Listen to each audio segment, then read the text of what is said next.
Content d'être des vôtres ce matin. Habituellement, je suis surtout à Acts 21 à Magog, mais aujourd'hui, je suis très content d'être ici à Sherbrooke.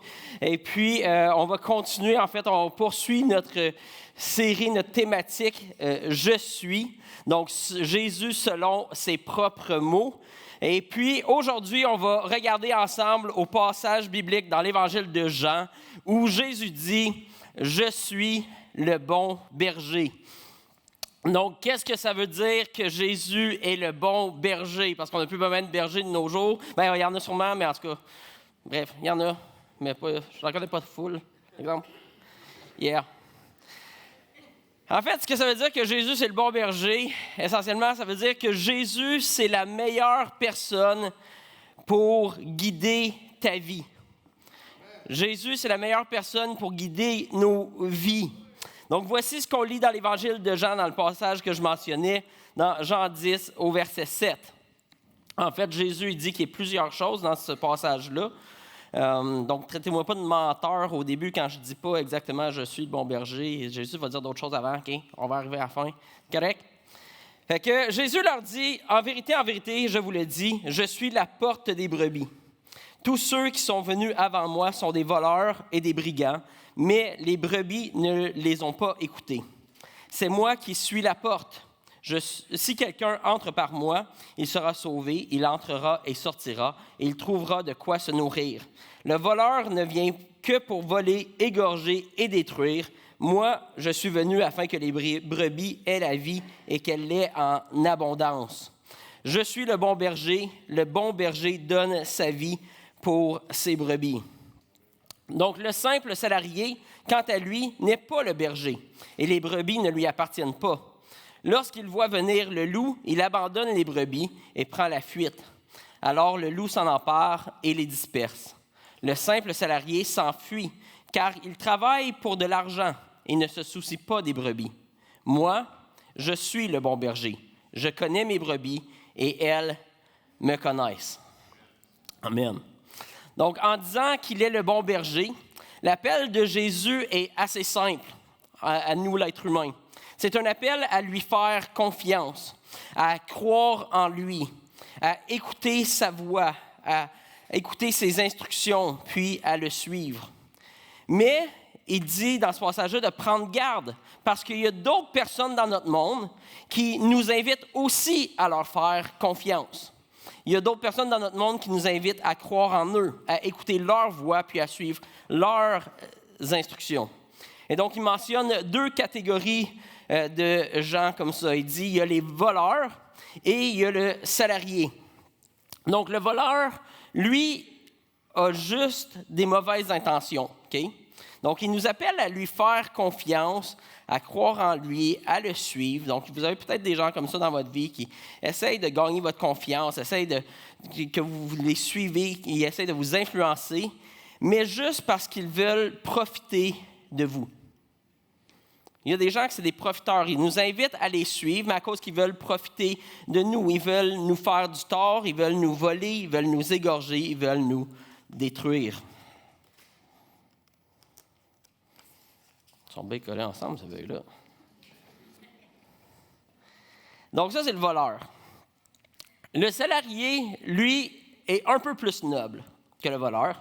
Il nous appelle aussi à lui faire confiance, à croire en lui, à le suivre, pas nécessairement pour nous faire du mal. Donc, c'est déjà une bonne nouvelle. Il n'est pas là pour nous faire du mal, mais il nous appelle à le suivre, surtout pour ce que ça lui rapporte à lui. Donc, ce qu'il veut, le salarié, c'est un following. Il veut nous vendre son produit. Il veut nous vendre sa marque. Il veut notre carte de crédit. Il veut notre abonnement, notre vote, nos vues, nos likes. Et ça se peut même que le salarié, il sente vraiment qu'il aime les gens qui le suivent. Okay? Parce qu'il aime ça être suivi, il aime ça avoir de l'influence. Donc, ça se peut même qu'il a un certain amour pour ces gens-là. Mais quand arrive le malheur, soudainement, c'est sa propre peau qui cherche à sauver. Donc ça, c'est le salarié. En fait, si on passe après toutes les publicités qu'on peut voir ou qu'on entend, c'est à peu près ça. toutes les publicités qu'on voit à la télé, à la radio, sur les médias sociaux, c'est une invitation à faire confiance. Une invitation à faire confiance à leurs marques, leurs produits, leurs services, à croire en eux, à écouter leur voix, les suivre et faire ce qu'ils proposent. Mais ils ne le font pas premièrement pour nous. Ils le font pour eux premièrement. Donc, mauvaise nouvelle pour vous, si Coke essaye de vous vendre du Coke, ce n'est pas premièrement parce qu'ils se soucient de votre soif. Dans le fond, ce n'est pas tant que ça qu'ils se soucient de nous. Ils disent « Aïe, pauvre, il y a plein de gens qui ont soif, il faudrait qu'on trouve une solution à ça. » Non, premièrement, s'ils veulent que tu les suis, s'ils veulent que tu leur fais confiance, c'est parce qu'ils savent que ça va les rapporter. Ils vont se servir de votre soif pour avoir ce qu'eux recherchent réellement. Et puis finalement, on a le bon berger qui veut tellement le bien de ceux qui le suivent que lui est prêt à offrir sa propre vie pour ceux qui le suivent. Son désir est que ceux qui le suivent puissent vivre pleinement. Et maintenant qu'on sait qu'il y a des voleurs dans la vie, il y a des salariés qui essayent de nous guider à la mauvaise destination, que ce soit intentionnel ou pas, j'aimerais qu'on regarde ce matin, il y a 4 listes de destinations vers lesquelles on peut parfois se laisser guider en tant qu'être humain. Est-ce que vous êtes prêts? Oui. Super. Ça va l'air convaincu en tabarouette. Donc, liste numéro 1. Ça, c'est une destination vers laquelle l'être humain, on se laisse guider. Okay? Puis s'il y en a qui ne voient pas à cause c'est écrit trop petit, ben c'est pour ça que je suis là. Je vais en faire la lecture. Donc, on peut se laisser guider à l'idée de se passer en premier. À mentir, à frapper, à voler, à être violent, à parler en mal des autres, avoir une langue sale et perverse, exploiter et abuser les autres, être profiteur des autres et du système, avoir une sexualité déréglée dans nos actions, divertissements, pensées, être dépendant des substances, manquer d'honneur et de respect, pas payer ses comptes, pas être fiable, chialer et blâmer les autres, le gouvernement, l'Église, le système, c'est tout le temps la faute de quelqu'un d'autre, tenir des propos racistes, sexistes ou homophobes, être paresseux, faire le strict minimum, perdre du temps au travail, travailler au noir, faire des fausses déclarations et ne pas payer ses impôts, pas prendre tes responsabilités pour toi-même et pour ta famille, contribuer à bâtir un monde plus laid et dysfonctionnel. Pas d'amène? Ah, OK. Celle-là, je pense qu'on pourrait facilement l'appeler la liste du voleur. Vous êtes d'accord? La liste du voleur. Quand on se laisse guider vers ces choses-là, ça finit par voler, égorger et détruire la vie riche et abondante à laquelle Jésus nous appelle. Donc maintenant, on va regarder à 2 autres listes, la liste 2 et 3. Et je vous demande de prêter attention à laquelle de ces 2 listes-là est, selon vous, la liste du bon berger. Okay? Fait que là, il faut prêter attention. Je vais vous présenter 2 listes. Là, vous devez réfléchir laquelle des 2 est la liste du bon berger. Donc, liste numéro 2. Ça, c'est une des directions vers laquelle on peut se faire diriger en tant qu'être humain. T'encourager au bien avec d'autres personnes qui ont la foi. Te confesser, te repentir du mal et te laisser transformer par Dieu. Demander à Dieu d'agir surnaturellement par la prière. Intercéder avec d'autres chrétiens en faveur de la ville. Approfondir ta connaissance de Dieu par la lecture de sa parole. Donner généreusement à l'Église et à la mission pour l'avancement de l'Évangile. Chercher à grandir en allant dans des conférences ou formations chrétiennes, passer des moments personnels et collectifs dans la louange, partager ta foi avec respect à ceux qui t'entourent, accompagner des nouveaux chrétiens dans leur nouvelle vie avec Dieu, aider à l'Église, comme ici à Acts 21, à l'accueil avec les enfants, avec la musique, la technique, diriger ou participer dans un groupe connexion sur semaine, donc de se réunir avec d'autres chrétiens sur semaine, s'encourager pour grandir, découvrir tes dons spirituels et apprendre à être à l'écoute du Saint-Esprit. Donc oui, amen. Donc ça, c'est une des listes. Et donc maintenant, avant de commenter cette liste-là, j'aimerais qu'on regarde à la 3e liste et essayer de réfléchir laquelle entre les 2 listes qu'on va avoir lues, laquelle de celles-ci est selon vous la liste du bon berger. Vous êtes prêts à la prochaine liste? Parfait. Te soucier du bien-être de ton prochain, de la société et de l'environnement. Traiter tout être humain de façon égale et avec dignité. Aimer ta femme, la chérir et lui être fidèle. Être une personne pleine d'amour, de joie, de paix, de patience, de bonté. Poursuivre une vie sexuelle pure et saine à l'intérieur du plan de Dieu. Bien éduquer tes enfants, investir et passer du temps de qualité avec eux. Offrir un bon salaire et de bonnes conditions de travail à tes employés. Arriver à l'heure au travail, pas perdre ton temps sur ton cellulaire et travailler avec dévouement. Créer et offrir des produits et services de qualité et à juste prix. Pourvoir aux besoins de ta famille et venir en aide à ceux dans le besoin. Tenir des propos respectueux envers tous, incluant les gouvernements. Wow, pas facile. Ne pas mentir, ne pas parler dans le dos ou avoir une langue sale et perverse.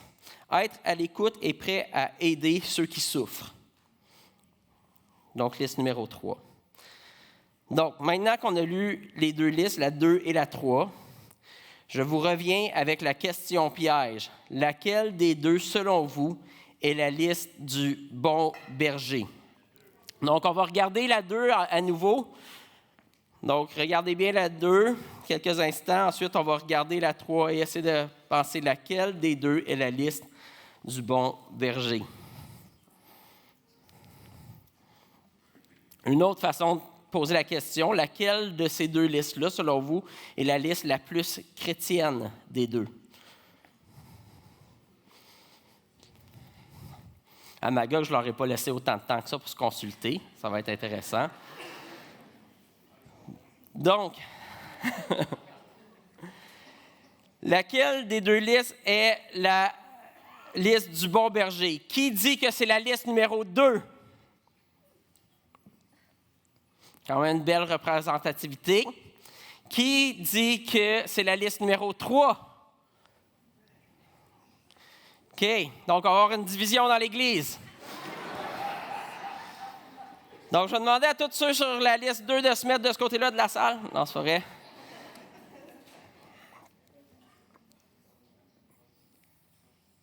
Qui dit que c'est les deux?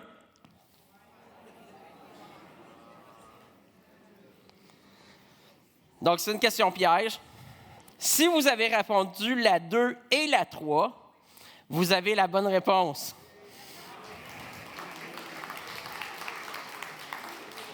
Et votre salut éternel est garanti.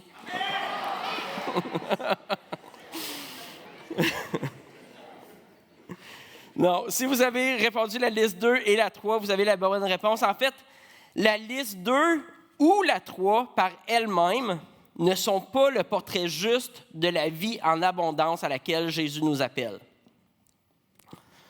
Mais malheureusement, trop souvent, les chrétiens sont faussement guidés à croire que c'est la 2 qui est la bonne réponse. Ça sonne tellement plus spirituel de prier que d'arriver à l'heure au travail. On est d'accord quand même. Ça, si tu dis quelqu'un, ouais, je suis allé à une soirée de prière, oh, intéressant, comme, t'as de l'air spirituel. Hey, je suis arrivé à l'heure à la job. Super, mon ami. Même si tu dis, je suis arrivé en retard au travail parce que je suis allé à une réunion de prière, t'as quand même l'air pas pire. Hein? Pourtant, les deux sont aussi spirituels l'un que l'autre. La liste 3 est toute autant chrétienne et importante que la liste 2. Puis, j'oserais même dire que quand on lit la Bible, la liste 3 semble préoccuper le cœur de Dieu encore plus que la liste 2. OK? Je fais attention à ce que je dis, mais prêtez attention. Je pense que dans la Bible, la liste 3 semble préoccuper le cœur de Dieu encore plus que la liste 2. C'est pour ça que Jésus dit aux chefs religieux de son temps, aux pharisiens, Jésus va dire la chose suivante. Il va dire « Malheur à vous, spécialistes de la loi et pharisiens hypocrites. » Donc, il parle aux gens religieux de son temps. « Malheur à vous, parce que vous versez la dîme de la menthe, de l'âneth et du cumin, et que vous laissez ce qu'il y a de plus important dans la loi, la justice, la bonté et la fidélité.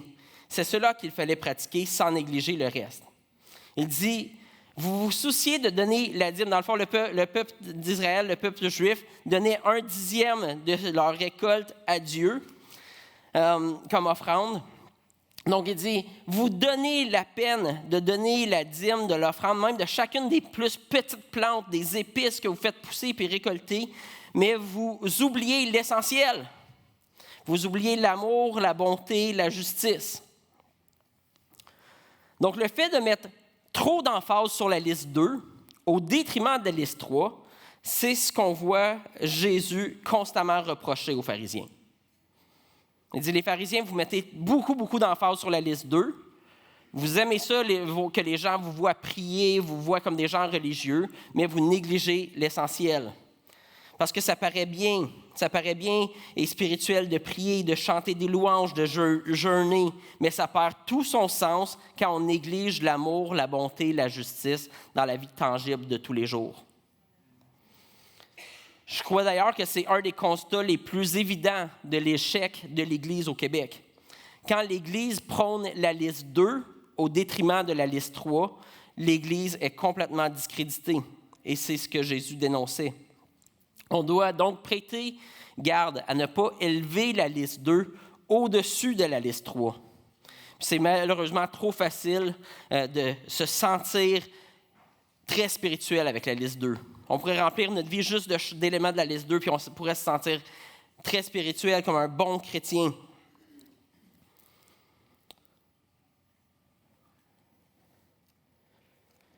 Puis lequel des deux est-ce que vous pensez qui a le plus tendance à être bien perçu dans l'Église, plus encouragé dans l'Église? La liste 2. Selon vous, combien d'énergie et de ressources financières, humaines, etc., les églises mettent vers la réalisation de la liste 2 versus la liste 3?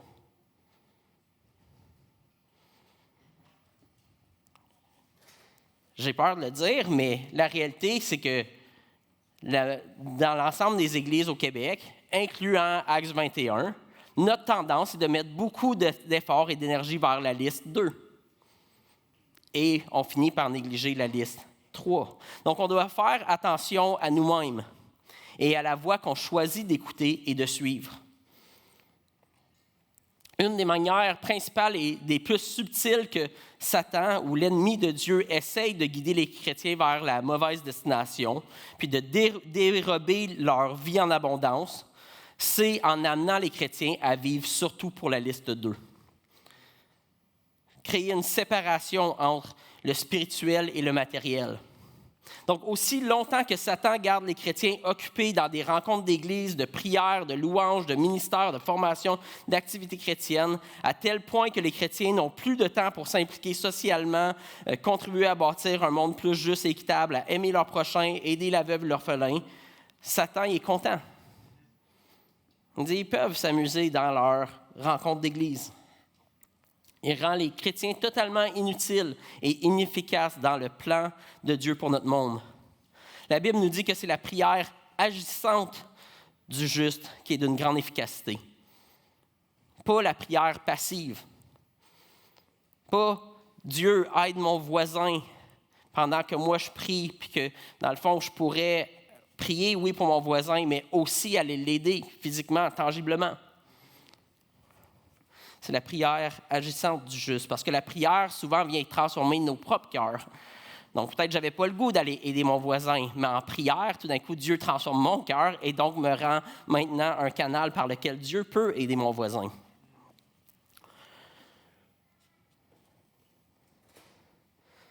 Donc, du premier livre de la Bible, la Genèse, au tout dernier, l'Apocalypse, le plan de Dieu, ce n'est pas la séparation du spirituel et du matériel. Ou pas non plus de l'élévation du spirituel au-dessus du matériel, ou de fuir le matériel pour l'immatériel. Le plan de Dieu, c'est l'intégration du spirituel dans le matériel, ou la rédemption du matériel par le spirituel. Le but, la destination finale de la Bible, ce n'est pas de vivre dans un monde immatériel au ciel. Si vous ne croyez pas, lisez votre Bible. Okay? Le but de Dieu, la destination finale, c'est un nouveau monde matériel. C'est un nouveau monde matériel où le spirituel habite en harmonie parfaite avec le matériel.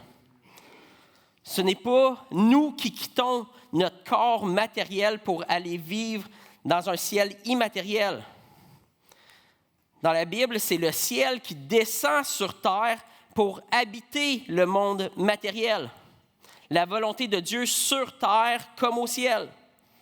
Donc, dans le plan de Dieu, le but, ce n'est pas que nous, on va rejoindre Dieu au ciel. Le but de la Bible, la destination de la Bible à la fin, c'est que Dieu vienne nous rejoindre sur terre. C'est ce qu'on voit à la fin d'Apocalypse. Puis ça, c'est souvent hyper mal compris par les chrétiens, puis c'est très peu enseigné dans nos églises. Puis quand on comprend ça, ça vient tout bouleverser. Quand ensuite on regarde les églises puis les chrétiens, des fois, ça devient même exaspérant. Cette culture chrétienne où tout le monde est convaincu que le but de l'Église, c'est de prier, de chanter, de jeûner, que c'est ça être un bon chrétien spirituel. C'est pas qu'il y a quoi que ce soit de mal avec ces choses-là. En fait, ici même à Acts 21, on fait ça, on fait des soirées de prière, de louange. Puis moi, personnellement, c'est quelque chose que j'aime beaucoup et qui me fortifie beaucoup. Mais si je crois que c'est ça le but, si je crois que c'est ça la destination du christianisme, je suis en train de passer à côté de l'essentiel. Si le but de Dieu était de nous rassembler pour chanter et prier, puis c'était ça la destination finale, bien, il nous aurait déjà amené à la destination finale.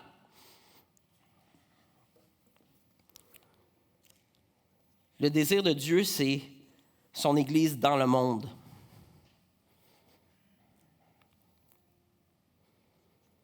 Puis, malheureusement, de plus en plus, quand on regarde le monde de nos jours, on constate que ce ne sont pas tant les chrétiens qui sont préoccupés à faire avancer le bien et la justice dans le monde, comme c'était le cas au début du christianisme, et qui a fini par transformer le monde. Parce que c'était les chrétiens qui étaient comme, il y a des gens qui n'ont pas d'éducation, on doit donner de l'éducation à ceux qui n'en ont pas. On doit donner des soins médicaux à ceux qui ne sont pas assez riches pour s'en payer. C'est eux qui changeaient le monde. Mais aujourd'hui, on a laissé ça aux autres. On dit, OK, ben le monde va s'occuper de ça, puis nous, on va se concentrer à chanter, puis à jeûner et prier.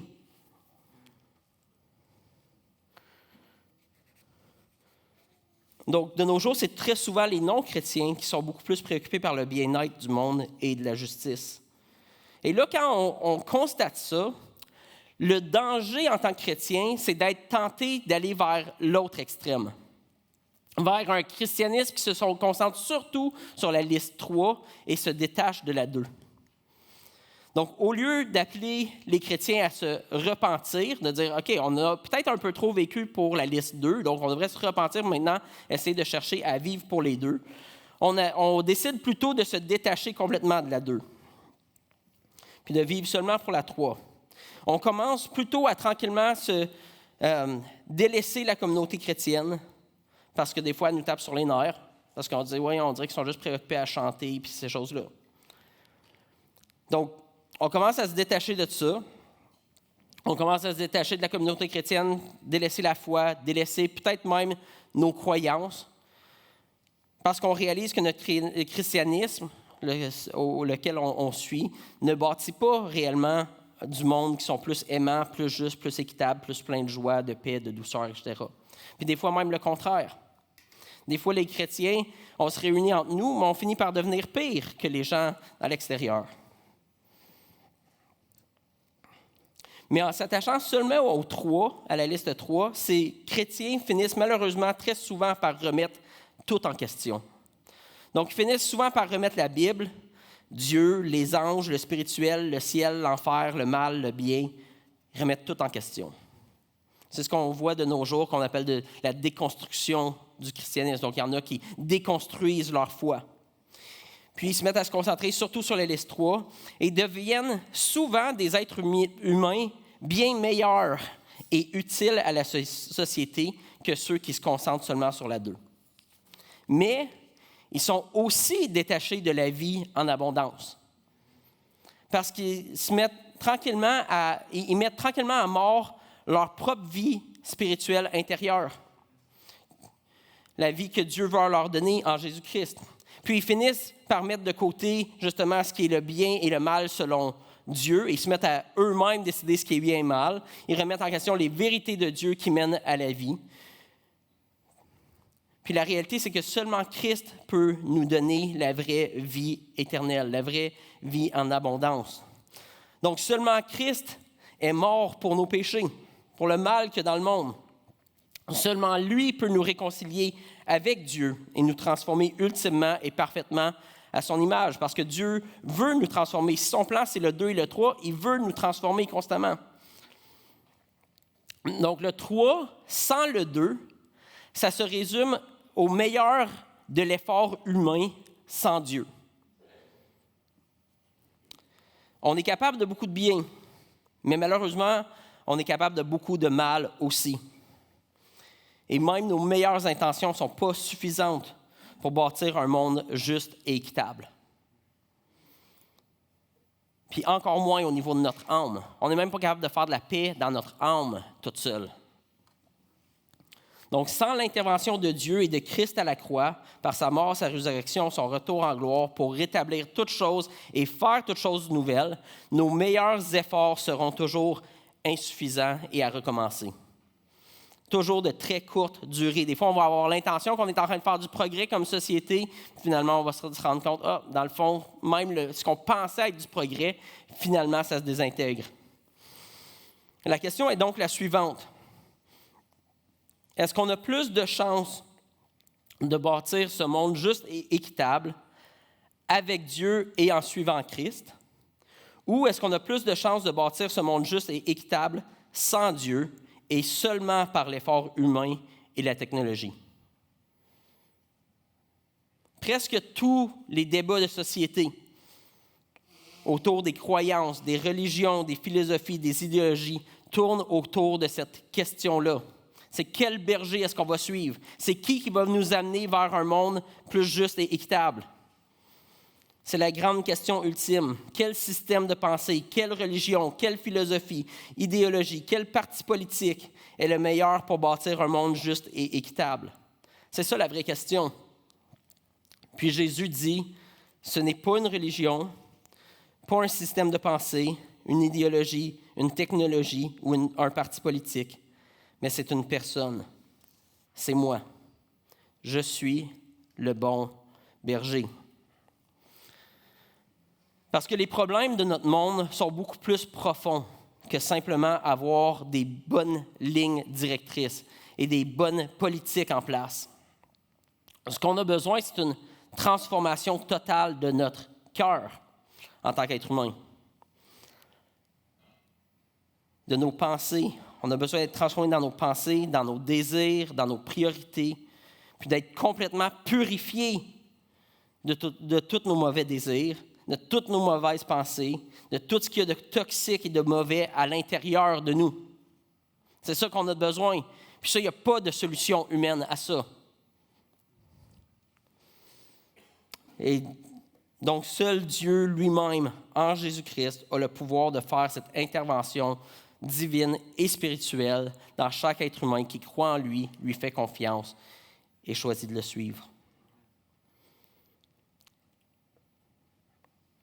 Donc, on peut même commencer à vivre, à goûter à cette vie pleine et en abondance avec Dieu, en nous, sur terre, maintenant, par son Saint-Esprit. C'est ce que la Bible nous dit. On peut déjà commencer à vivre cette vie nouvelle-là en Dieu, alors qu'on travaille avec Dieu. Donc, on n'essaie pas de se séparer, on n'essaie pas de séparer la 3 de la 2. On dit non, si je veux réussir à bien vivre la 3, j'ai besoin de me connecter à la 2.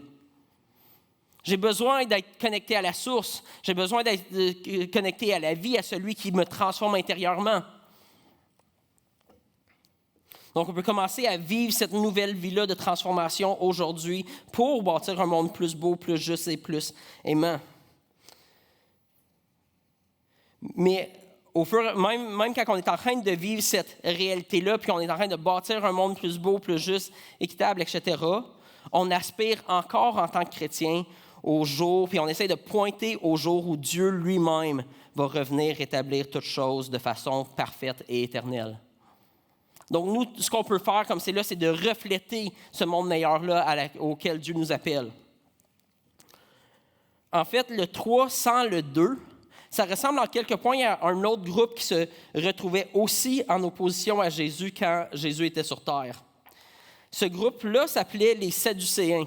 On en parle moins souvent, mais on les voit parfois en confrontation avec Jésus dans les évangiles. C'était beaucoup des gens très éduqués de la société.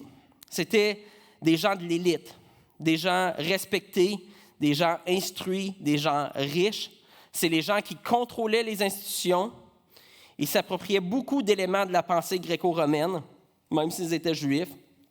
Puis, ce qui est spécial quand j'étais dans mes études, puis je regardais ça, ce qui est intéressant, c'est que eux aussi, comme les gens d'aujourd'hui, comme notre société d'aujourd'hui, ils ne croyaient pas au ciel, à l'enfer, au spirituel, aux anges, aux démons, à la résurrection et à la vie éternelle.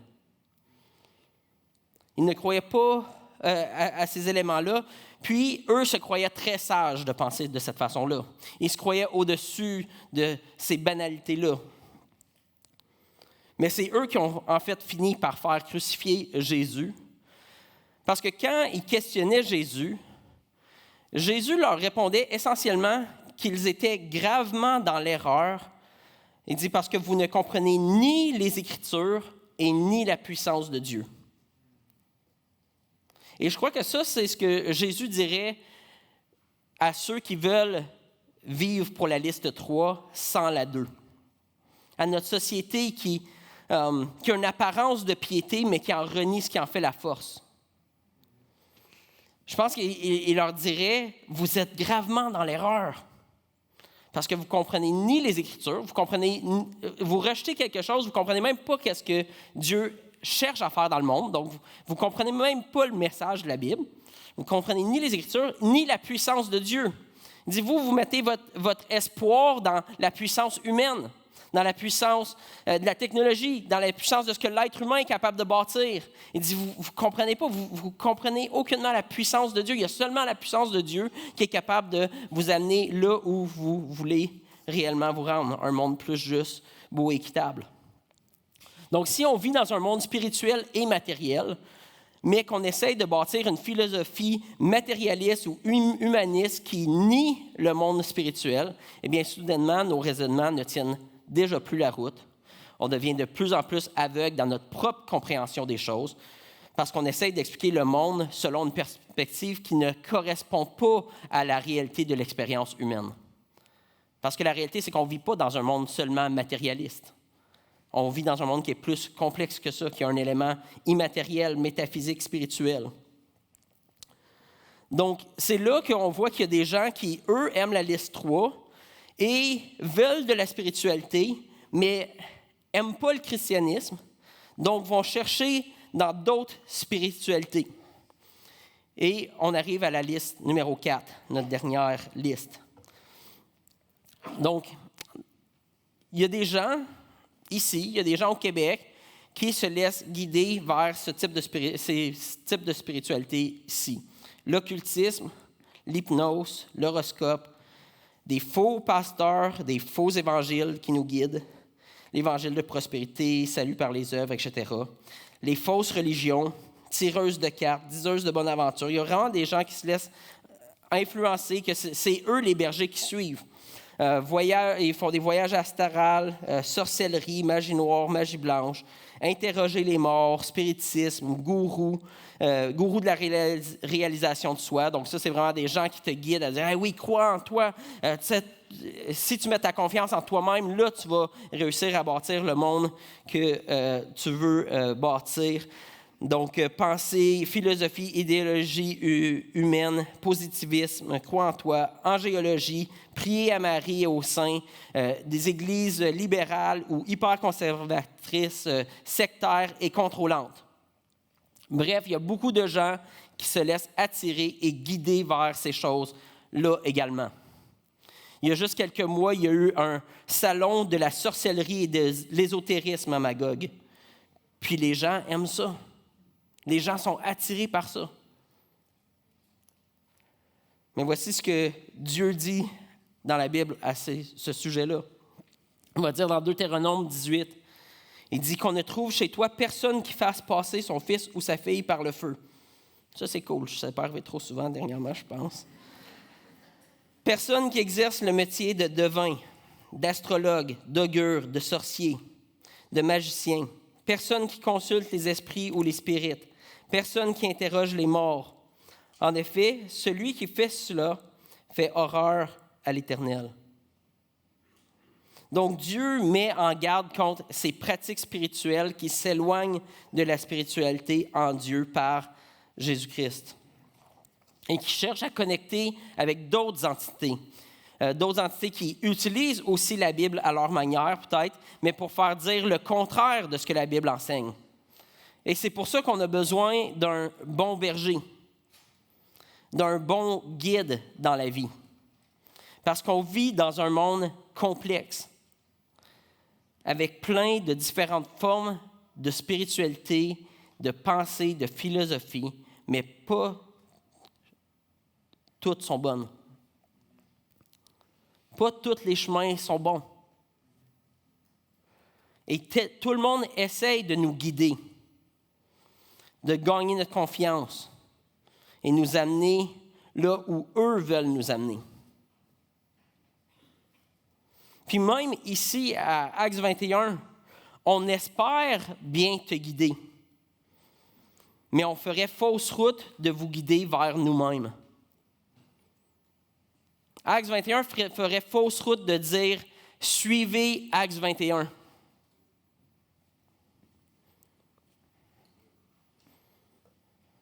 La meilleure chose qu'on peut faire et qu'on veut faire, c'est de vous guider vers le bon berger. Je vais inviter l'équipe de musique à s'avancer alors qu'on s'apprête à terminer. Donc, la meilleure chose qu'on peut faire et qu'on veut faire aussi, c'est de vous guider vers le bon berger. C'est ça la mission d'Actes 21, de vous guider vers le bon berger. Puis ce bon berger-là, c'est Jésus.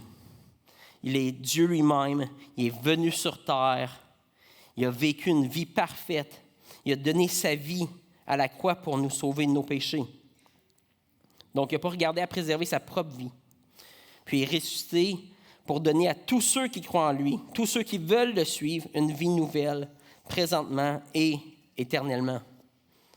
Donc Jésus est le chemin, la vérité et la vie. Il est le vrai et unique berger. Donc au milieu de tout le chaos dans le monde, alors qu'il y a plein de gens qui nous appellent à les suivre, il faut apprendre à être attentif à la voix du bon berger, à celui qui va réellement nous aider à naviguer toute la complexité du monde dans lequel on vit. Donc, Actes 21 n'est pas le bon berger. Marc Pilon n'est pas le bon berger. Jasmin Pierre, Philippe, Sébastien, Corentin ne sont pas les bons bergers. Ton mari n'est pas le bon berger. Ta femme n'est pas le bon berger. Tes amis, ton boss ne sont pas les bons bergers. François Legault n'est pas le bon berger. Justin Trudeau n'est pas le bon berger. Hollywood n'est pas le bon berger. Netflix n'est pas le bon berger. Mais des fois, on l'écoute un peu trop. Les médias ne sont pas les bons bergers. Les médias sociaux sont encore moins le bon berger. Wall Street n'est pas le bon berger. Ton conseiller financier n'est pas le bon berger. Elon Musk n'est pas le bon berger. Bill Gates n'est pas le bon berger. L'intelligence artificielle n'est pas le bon berger. La technologie n'est pas le bon berger. L'humanisme n'est pas le bon berger. Le transhumanisme n'est pas le bon berger. Black Lives Matter n'est pas le bon berger. Le lobby LGBTQ+, n'est pas le bon berger. Tes pulsions sexuelles ne sont pas le bon berger. Tes désirs et sentiments ne sont pas le bon berger. Mais souvent, on se laisse tellement guider par nos pulsions, par nos sentiments, qu'on est sûr que c'est ça qui nous mène à la vraie vie en abondance. L'OMS n'est pas le bon berger. Les compagnies pharmaceutiques ne sont pas le bon berger. Greenpeace n'est pas le bon berger. Tesla, Google, Apple, Amazon ne sont pas le bon berger, mais ils veulent tout votre argent. Gandhi n'est pas le bon berger. Oprah Winfrey n'est pas le bon berger. Freud n'est pas le bon berger. Joel Osteen n'est pas le bon berger. Ton horoscope, ta tireuse de cartes n'est pas le bon berger. Tony Robbins n'est pas le bon berger. Robert Kiyosaki n'est pas le bon berger. Tout le monde en parle n'est pas le bon berger. Radio-Canada n'est pas le bon berger. TVA, Le Devoir, La Presse ne sont pas le bon berger. Seulement Jésus-Christ est le bon berger.